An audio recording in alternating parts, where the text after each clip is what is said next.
প্রথম দফায় ভোট শেষ হয়ে অশান্ত কুচবিহার শীতলকুচিতে ইভিএম লুটের চেষ্টার অভিযোগ বিজেপির বিরুদ্ধে, যা নিয়ে আবারও উত্তপ্ত হয়ে ওঠে শীতলকুচি। ভিডিওটি শেষ পর্যন্ত দেখুন।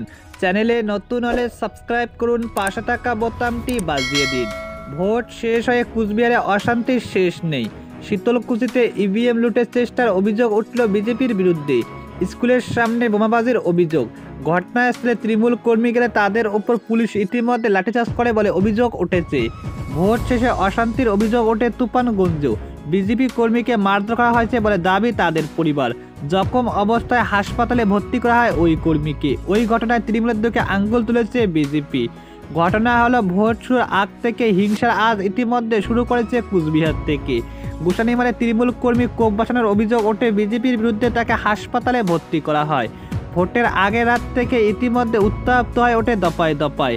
ঘটনায় বিজেপির বিরুদ্ধে হামলার অভিযোগ ছিল, যদিও বিজেপি জানিয়ে দেয় নিজেদের মধ্যে গন্ডগোল করে অশান্তি বাঁধতে চেষ্টা করেছে তৃণমূল কংগ্রেস। তারপর খবর আসে তুফানগঞ্জে আক্রান্ত হয়েছে বিজেপি কর্মী। আলিপুরদুয়ার লোকসভার অন্তর্গত তুফানগঞ্জ। এই ঘটনায় রাজ্য সড়ক অবরোধ করে বিজেপির কর্মী। এই দিন ভোটের আগের রাতে ছবি হলে তা হলে ভোটের দিন কিছুটা কম নয়। প্রথমে চান্দামারিতে তৃণমূল বিজেপির সংঘর্ষের ঘটনা, তারপরে মাথাভাঙায় ক্যাম্প বসানো নিয়ে তৃণমূল বিজেপির মধ্যে হাতাহাতি অভিযোগ। অন্যদিকে ভোট দিতে এসে শীতলকুচিতে চোখ ফেটে এক ভোটারের।